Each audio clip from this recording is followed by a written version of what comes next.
Okay. Uh, Good afternoon, everyone.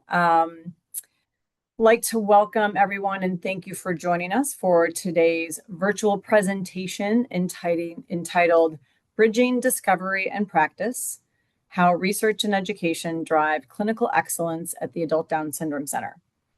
My name is Allison Renier. I am the Vice President of Development at the Advocate Charitable Foundation. And alongside my colleague, Carrie Neville, who is also with us today, I have the privilege of supporting the Adult Down Syndrome Center through our philanthropic efforts. Our goal for this session today is to provide you with an update on the center's research and education program. This initiative began in late 2015. It was made possible by a generous gift from Mike and Linda Masalam.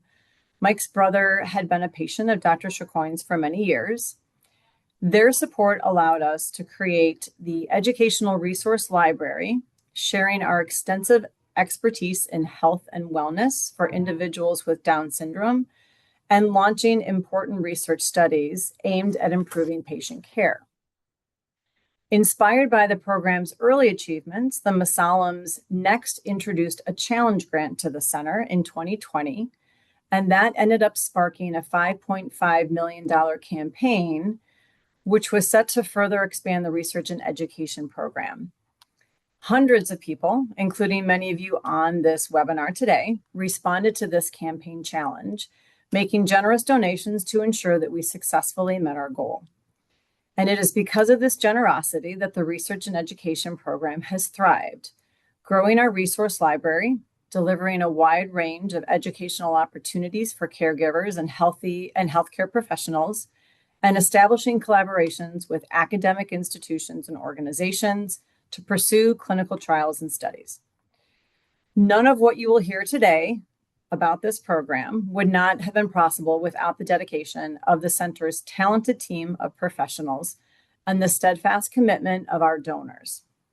Today, we are very excited to highlight the impact of the research and education program and the work of three of our outstanding clinicians, Dr. Brian Chicoine, Dr. Katie Frank, and Dr. Hannah Graham.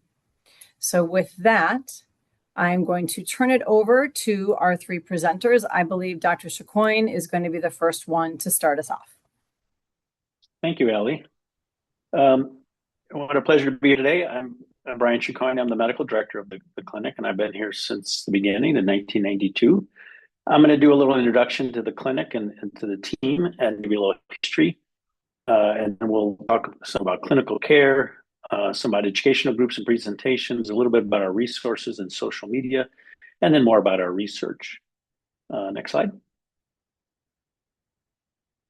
Okay, so just want to introduce you to our team. We have grown from just a couple people back in 1992 to a large team that you see some of the members here. Next slide. And additional individuals here. So we've grown quite a bit over the course of 34 plus years and able to provide a wide range of services, which you'll learn about here in just a few minutes. Next slide. So just a little bit of the history. Clinic started, again, as I mentioned, opened in 1992. And it really, the focus at the beginning was on clinical care only. And so we took care of patients at the center. And started 2 mornings a month, and it just kept growing. We've seen over 6,000 adolescents and adults with Down syndrome at this point. But as we kept providing clinical care, we really wanted to learn more and to be able to share information. So we started to look at ways we could share the information that we were learning. That people with Down syndrome and their families have been so generous in teaching us about caring for adults with Down syndrome, because certainly back in 1992, there was not much information about caring for adults with Down syndrome in the medical literature. And so our first effort was we published a book to wellness in 2006, and then a book on physical health, A Guide to Good Health in 2010. And so this was a way to not only to share back with the individuals we were seeing in the clinic, but also to share with others as well that were not coming to the clinic. And then 2012, through philanthropy and other ways that we were able to raise funds, we were able to move into our new building, which is there in the picture in 2012. Um, and and again, as we continue to take care of patients, it really was clear that there was we were learning a lot of information, and we really felt that we had the opportunity as well as the responsibility to share it, and also that there was still a lot that wasn't known, and that how might we look at developing some research and participate in research as well. So in 2015, the Research and Education Initiative was launched. Next slide. And then in 2016, as we're that taking a look at that, how that initiative was going to form, we had the good fortune of hiring Dr. Katie Frank, who you'll hear from just a minute, and she was able to provide occupational therapy services as well as really help us learn as well as teach both our patients, their families, and others on ways that people with Down syndrome can increase their skills and also regain skills if they had been ill. So Katie has been a vital piece of the clinic for 10 years now. And then as we continue to look at the ways that we could share information again, with the help of the Masaloms that Allie talked about a minute ago, we were able to develop our online resource library in 2018. And then again, as we talk more about research, we at that time also then got involved in our first large multi-site research study regarding Alzheimer's disease, in this case with Lumine. And that was our first venture into a multi-site trial. And again, as we started to look at the amount of data we had, we looked at ways that we'd learn about that and share that and correlate that into meaningful information. And so in 2019, we got some funds to begin to really look at that and continue to expand our research efforts. And the pandemic, we had a number of opportunities to be part of international efforts to learn about COVID in people with Down syndrome. And then also, we also had the opportunity to be involved in the global medical care guidelines for adults with Down syndrome, and they were published in 2020, and that was the first round, if you will, and then the second round is coming out hopefully in the next year or two. Next slide. In 2021, we published the second edition of our mental wellness book. And again, just a number of things you'll hear more about as we go, but a number of opportunities to continue to research as well as to learn about and share what we were learning. And as we learned and shared, we learned more, and we were able to bring that back and help impact the care that we're able to provide our own patients as well. And then you'll hear from Dr. Graham in a minute, and you'll see that she has published with the National Down Syndrome Society a women's health guide on women's health and Down syndrome. Next slide. So really, I think that hopefully what you got from that is that the research, clinical care, and education are very intertwined. What we learn from seeing our patients, we're able to share with our own patients and well as others, and then we're able to learn more from that. And then where there are additional gaps, we're able to participate in research that we can learn more about caring for adults with Down syndrome. And certainly a key factor in all those things are both the people with Down syndrome as well as their families who teach us, and we're able to share information back with them. And then also they participate in research to help us be able to learn more. Next slide. So again, at the center, so coming back sort of the beginning, the center of all that still remains the clinical care we're able to provide at the center. And last year we saw almost 1,900 unique individuals with over 3,800 appointments, and then an additional over 14,000 appointments, not appointments, but encounters with phone messages, medication refills, et cetera. So a busy place, and when we continue have that experience, that really our clinic it was the first adult clinic and continues to be the largest. That really gives us a huge opportunity to learn so much from continuing to provide care on a day in and day out basis. Next slide. Next slide. So the other important piece is education of other health professionals. So again, we have had this wonderful opportunity to learn so much by seeing so many individuals and participating in research, that we want to be able to share the information we're learning with medical students, for example. Dr. Graham is Assistant Education Director at Rosalind Franklin, and I'm a clinical associate professor at the University of Illinois, as well as family medicine residents. All the physicians here at the clinic are on staff on the faculty of the Lutheran General Family Medicine Residency. And then Dr. Frank regularly lectures at the occupational therapy departments at the University of Illinois, Chicago, and Rush, and other places. So really an opportunity to share with the upcoming generation, which certainly are going to be so important in continue to care for adults with Down syndrome going forward. Next slide. And the other opportunity really being able to work with the Down syndrome medical interest group, and to be able to share information with other health professionals and learn from other health professionals. So as you can see there, Dr. Graham has been involved in women's health as well with DISMIG, short for Down syndrome medical interest group. Dr. Frank has is a recent president of the Down syndrome medical interest group, and a number of presentations. Pat Zidek, our nurse, presented at a webinar speaker series in August. So a number of opportunities to both teach and to learn from a wide variety of health professionals involved in caring for adults with Down syndrome.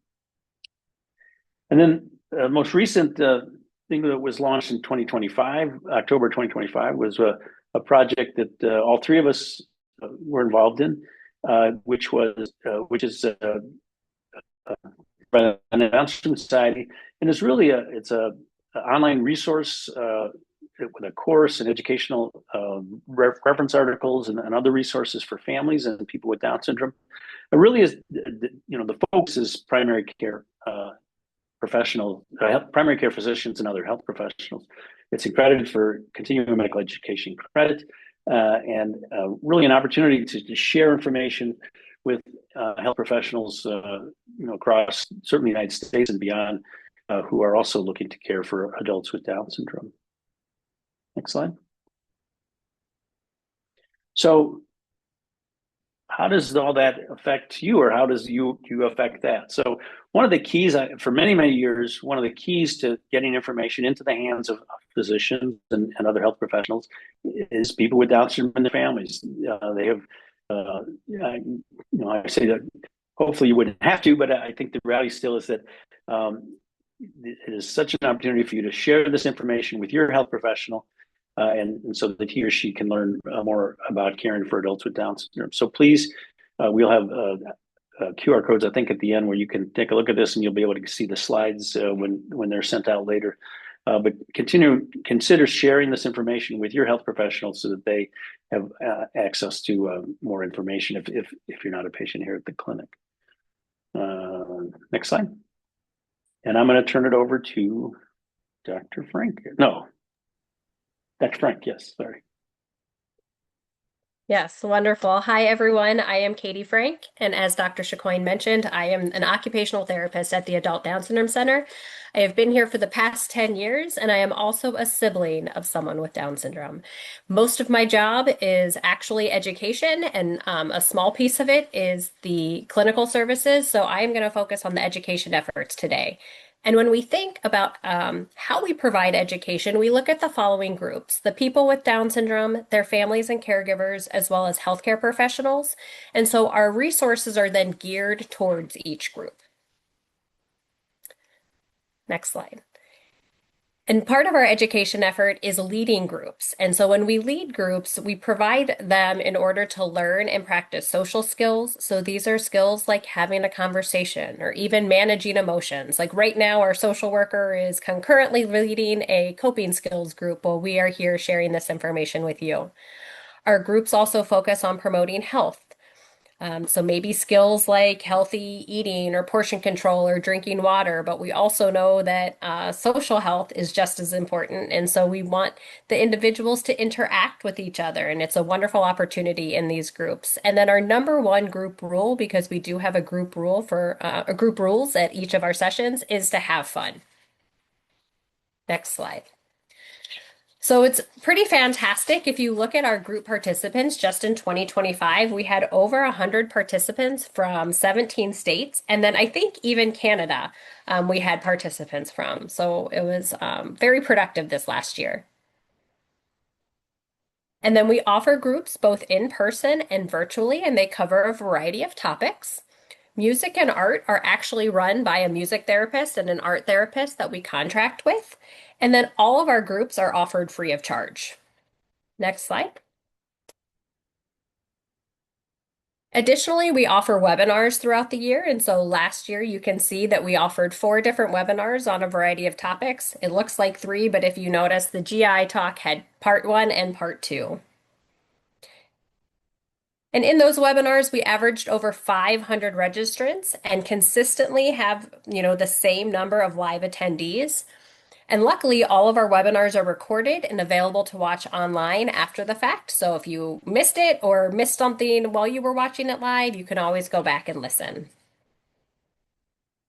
And we have registrants from nearly every state in the United States, as well as over 18 countries. So you might not be able to tell the 3 states we're missing here, but it's Montana, Rhode Island, and Hawaii. So if you know anyone in those 3 states, please share information because we would love to be able to say that we have participants from every state in the United States. Additionally, staff here offer presentations and webinars to other organizations, and you can see just a few of the organizations we presented for in 2025, as well as the variety of topics that we spoke on. And if you aren't familiar with our resource library, we have an online resource library with over 600 resources. And you can see that in 2025, we created 24 new ones and updated 37 current ones. And then you can also find us on social media. We have a large social media following where we share tips and resources daily. So with that being said, I want to pass it over to Dr. Hannah Graham.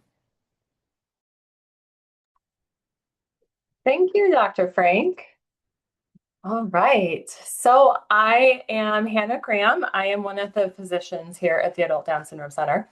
And when we were talking earlier about education for other healthcare professionals, I was once one of those residents that rotated here at the Adult Down Syndrome Center as part of my family medicine residency.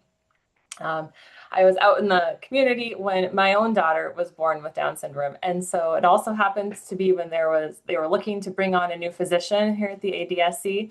So here I am. I've been here for 4 years, and I feel like this is a calling for me to work in this place and with this community.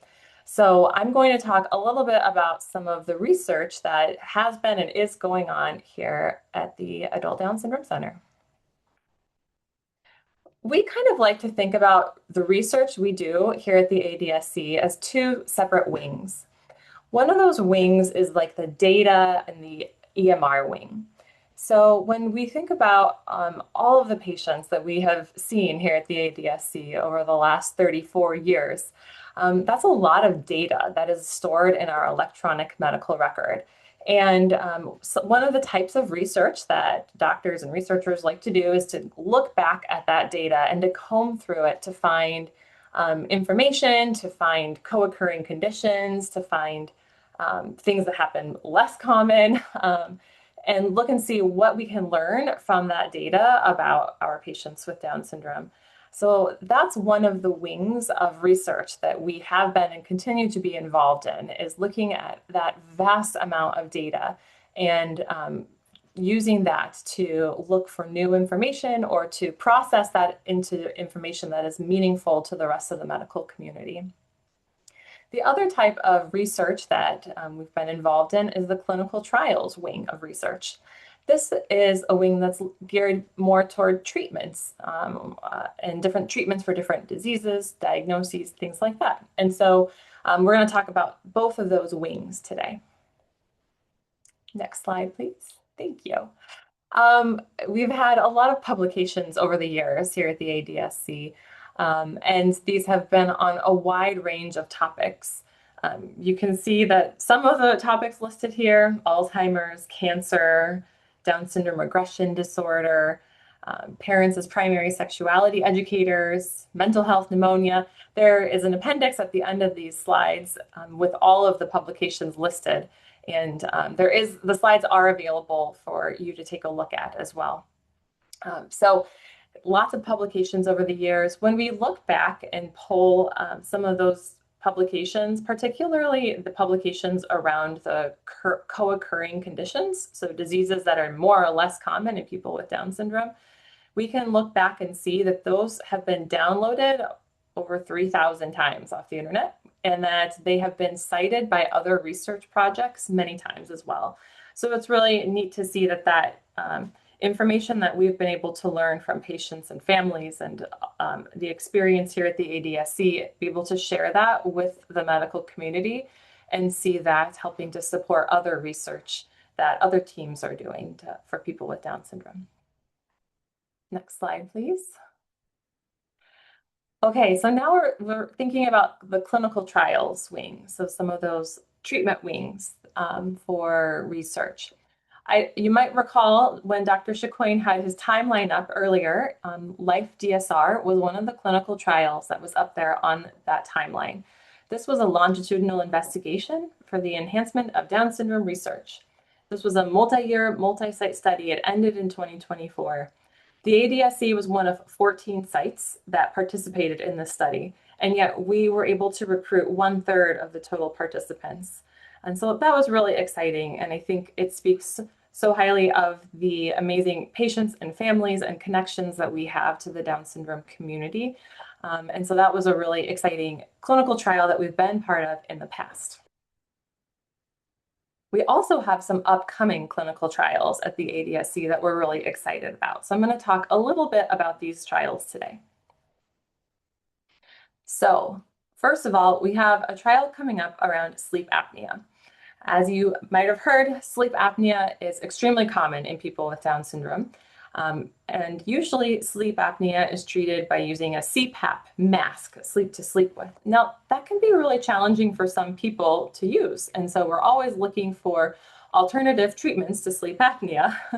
This is a study that is being led by Dr. Daniel Coombs, and it is studying alternative therapies for treating sleep apnea. We anticipate that this will be starting at the ADSC this spring. Now, we also have some clinical trials coming up around Alzheimer's. Down syndrome has been described as the #1 genetic cause of Alzheimer's in the world. And we know that if adults with Down syndrome live into their 60s, they have a greater than 90% chance of developing Alzheimer's disease. So this is a real burden for people with Down syndrome and their caregivers.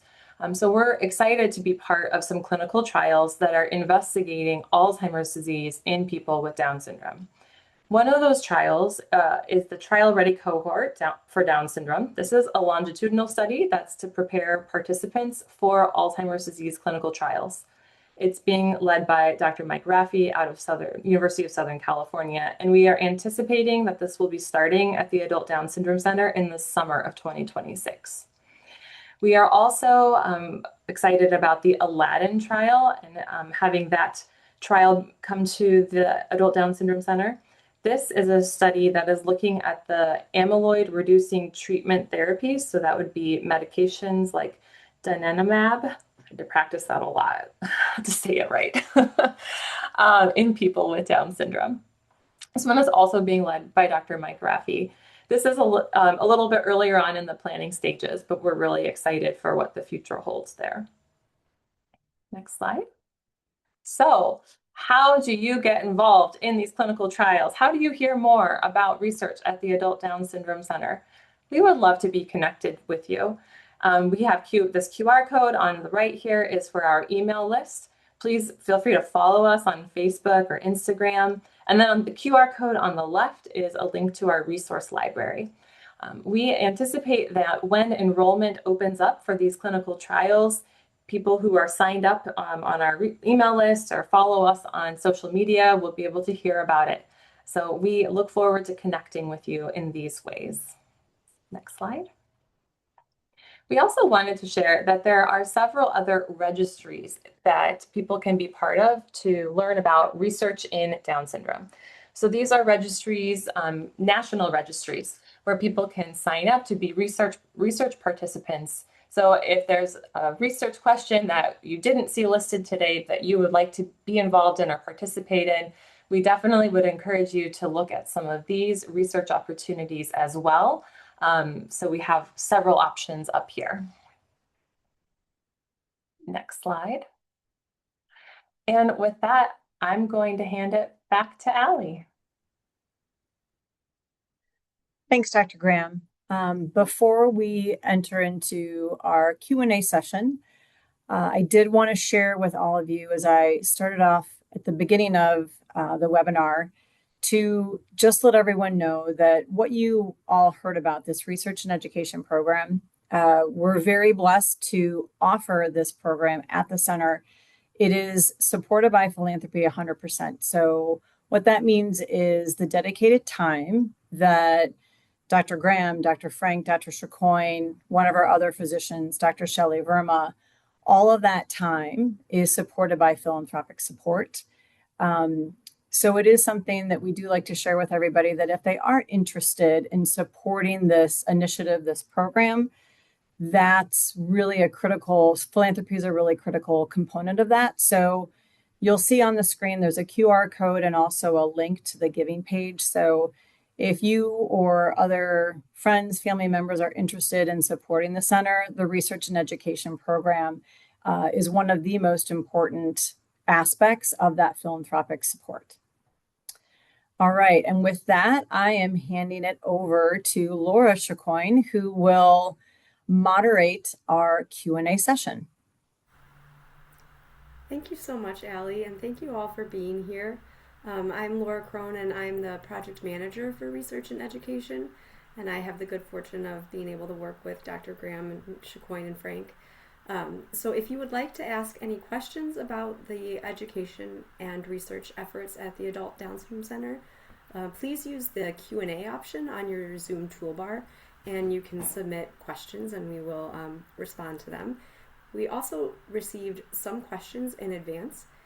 Some of them were a little bit more clinically focused about specific health needs of individuals with Down syndrome, and we encourage you to take a look at our resource library for answers to those questions. We're going to focus more on the research and education side today. So I wanted to open it up with just a question to our presenters about research itself and why you got involved in research and what areas of research are you most anticipating in the Down syndrome community. So I'll put Dr. Chicoine on the spot first. Okay. So I always say that I picked a medical school that did not have a research requirement, and I picked a residency that did not have a research requirement because that was not my thing. But as we got, as the Down syndrome clinic, as we got involved and started to grow, it was clear that there were many, many, many unanswered questions, and so it really, really felt that it was the right thing to do. And I think that the other thing is our patient population grew so much over time. The opportunity to do some of the studies that Dr. Graham taught, what I call the big data projects, really was really a wonderful opportunity, and we had gotten some support to do that, and so that was really able to pull that information out and well, I can't remember. I think it was Dr. Graham showed the downloads of some of those articles from the big data, and so those are have been really able to contribute to other people's research as well. So I think that was a real interest. And then I think right now I think as we're trying to get involved in these two clinical trials, two of the big problems in for people with Down syndrome are sleep apnea and Alzheimer's disease, and they're so common, unfortunately. And so I think, again, with our success with the Lumine, the Life DSR, where we were able to recruit so many people for that study, I think it really demonstrated to us that that we're people come here for their care. They understand that we're trying the right thing for them, to help them as healthy a life as possible, and that research is part of that, and we are going to offer that to try to really help better their health. And so I think it just sort of it was a natural growth out of the lack of information that was available. Thank you. Who would like to go next? I'll go next. Um, I think, like Dr. Chicoine, I did not have um, a lot of research requirements as part of my training. I don't think I ever envisioned that as a huge part of my future. And yet, working here at the Adult Down Syndrome Center, I feel that we get to see so many amazing things. Like I am often left with so many questions about why some things are more common or less common for people with Down syndrome. I have this dream where people with Down syndrome, they've been overlooked or not appreciated, not studied for so long. And yet, I wonder if we could really understand what's going on for people with Down syndrome, why we see more Alzheimer's, why we see more sleep apnea, why we don't see other things happening. If we could really understand some of those things, I think that we could apply that to the rest of the population. And so maybe people with Down syndrome actually hold the answer to a lot of health benefits for everyone else as well. I think that that inspires me in some of the research that I get to do.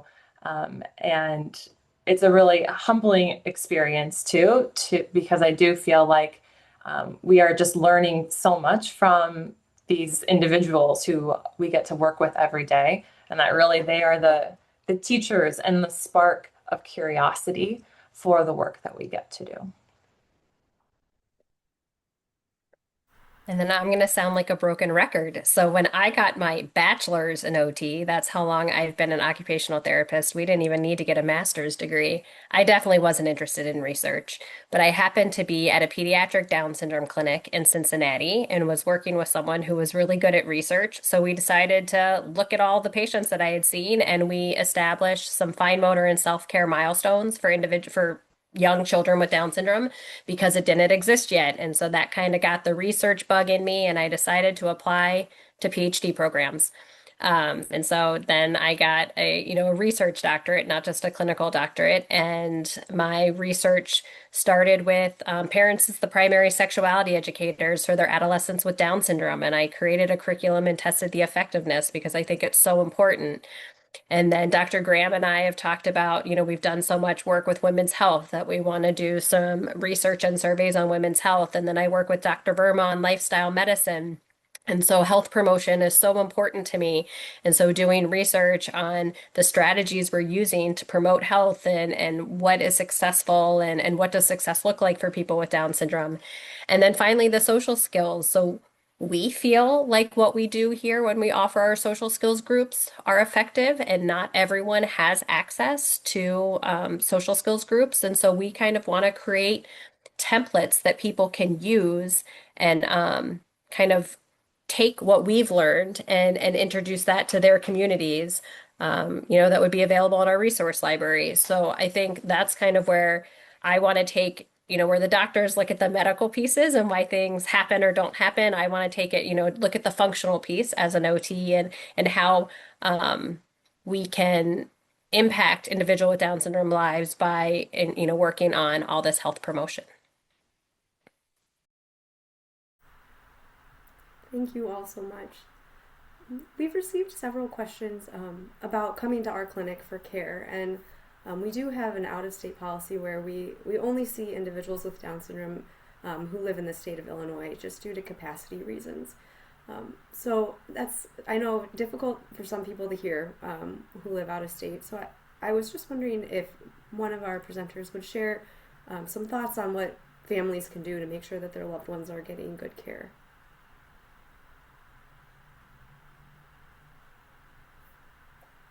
I can tackle that. So that's really been a lot of the work we've done in recent times, really trying to address that issue. There was a study came out a few years ago by Dr. Santoro at Mass General that indicated that only 5% of adults with Down syndrome have access to a clinic for adults with Down syndrome. So if you don't have access to one, unfortunately, you're not alone. and so what we really try to do is what can we do to provide, to support physicians and other health professionals in other communities. And that's really where the Care Down Syndrome came about, the course and the online resource references that I mentioned with the National Down Syndrome Society. So again, if you don't have access to a clinic, please take a look at that. I mean, you're certainly welcome to use it as well, but really, we want to share that with your healthcare professional, your physicians, to really give them more information.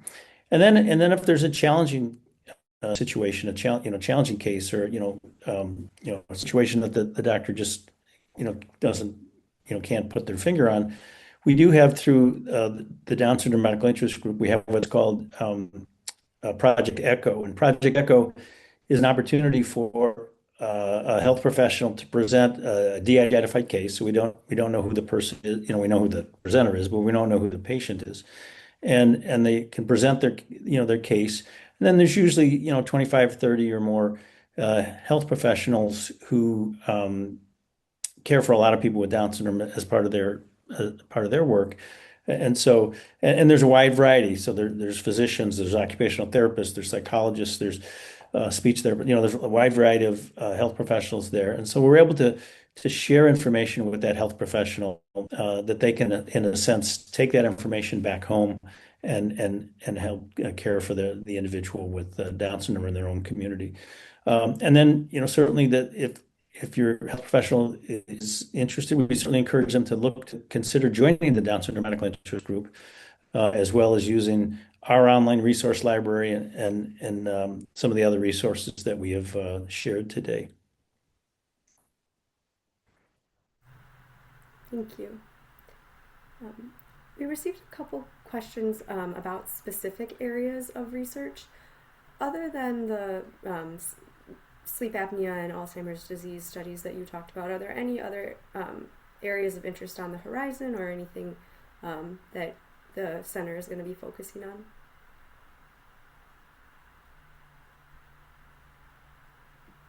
Dr. Graham, why don't you take that one? I'd be happy to. I think Katie also mentioned this too, but we've done some work together around women's health and Down syndrome. And so I think we are interested in looking at that a little bit more closely. A lot of the questions that I am asked about women's health with Down syndrome, or women's health and Down syndrome, my answer is, we don't know because it hasn't been studied yet. So I think that there are a lot of questions. And so Katie and I have talked about some ideas of ways to study that a little bit further. We've talked about Dr. Verma and all of the great work that she's doing too, and some of the lifestyle medicine work that she and Katie are working on together. So I think those are some other interests that we have kind of brewing on the horizon. We also are still combing through some of our data from our big data projects. So I think that there's a lot of clinical questions tied into some of the data that we're sorting through and analyzing right now. So there's more to come, I think, but I think that the two big ones on my horizon that I see right now are women's health and lifestyle medicine. Thank you. Katie, was there anything that you wanted to add? I would just add one other thing to that. I have a real interest in adults that have congenital heart disease and how they do, going forward. So that's one of the things we're looking at. And Advocate, who we work for, and it's now the larger organization is not called Advocate, but smaller Advocate merged with Atrium, which is in the Southeast a few years ago, and Wake Forest University is part of that, and they have quite a research program. And so we are really working with them to try to see if we can't continue to develop additional projects. So I think the list could be very long of things that we could look at, and they have many research projects going on there that to see if we can include people with Down syndrome, or we might add a little kind of dovetail onto their work to learn more about a wide variety of conditions in people with Down syndrome. No, and I'm just really, oh, sorry, Dr. Graham. No, I'm sorry. I'm just really excited for the opportunity to be able to have the time in order to be a a participant in all of this research. And so I am just grateful for all of you for supporting us and grateful for the team here for including me in the research. I was just going to say that I think one of the things that's so exciting is that my list of ideas just keeps growing, right? There's so many things that I think um, go on the list of things that we want to look at. Almost every patient encounter, right? We walk out of the room curious together about the things that people are experiencing. So there's definitely no shortage of ideas bouncing around. Yes. Part of my job is managing our resource library, and I know from that side of from the education side of things, we're always being prompted by families and patients, and so much of what we share is informed by families and patients, like Dr. Chicoine was saying earlier. And so, if you do have questions or ideas, we really encourage you to sign up for our email list and follow us on social media so that we can hear your feedback, because that's a huge piece of what goes into decisions about what research gets focused on, what topics get focused on with education and resources. All right. Um, the remaining questions are focused more on specific topics. So, with the time that we have remaining, are there any final thoughts that the three of you would like to share with the audience? I never seem to be at a loss for words, so I'll jump in. I would kind of echo what Katie said. First off, huge amount of gratitude for the generosity of our donors to make it possible for us to do this work. Really to have the time to do the reading, the reviewing, the planning and all that goes into both the education and the research that we do. So that's a huge thank you for that. And then the other thank you is the willingness for people to be involved. Again, I think that the Life DSR was such a nice example of, I think there were like 13 sites, and ultimately about 140 people were enrolled, and we had about 55 of them. So it was we had this huge uh, group that participated in the study with us. So from our site. So again, I think that willingness and that is the way we're going to really address some of these issues, things like Alzheimer's disease and sleep apnea. We just need to learn more, and we can only get that information by doing the research. And so we are so grateful that to date, and hopefully a forward thank you as well for people being involved in the studies, because this is the really way we're really going to crack some of these, get these answers, crack these nuts.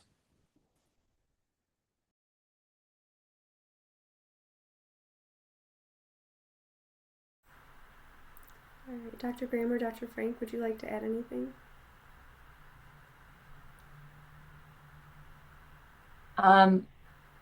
I think that the work that we get to do here at the ADSC, like I said, for me, it really feels like a calling. Um, and so I feel really grateful for the opportunity to be part of that and to be part of this good work, that work that matters, that works to help people in our community. And so I'm very grateful for everyone who's helped to make that possible. And I look forward with all these projects ahead, and I think the future is bright. So thanks for being part of that future with us. No, and like I said before, just grateful to be here. I said I was a sibling. Unfortunately, my sister didn't get to benefit from all of the work that we are doing here. She would be turning 42 on next Monday, but unfortunately passed away right before her third birthday. So everything I do is in honor of her. And so hopefully that, then resonates to being able to honor all of your loved ones. Thank you all so much. Um, we just wanted to let you all know about our next webinar, and our next webinar will be a bit more on the educational side of things. So we're going to be talking about the autonomic nervous system.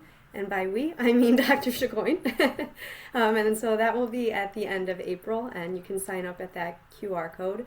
And we will be sending out these slides to all of you and a link to the recording, and that will be coming out within a week, usually a few days when we get it out. So thank you all for joining us, and we hope you have a wonderful rest of your evening.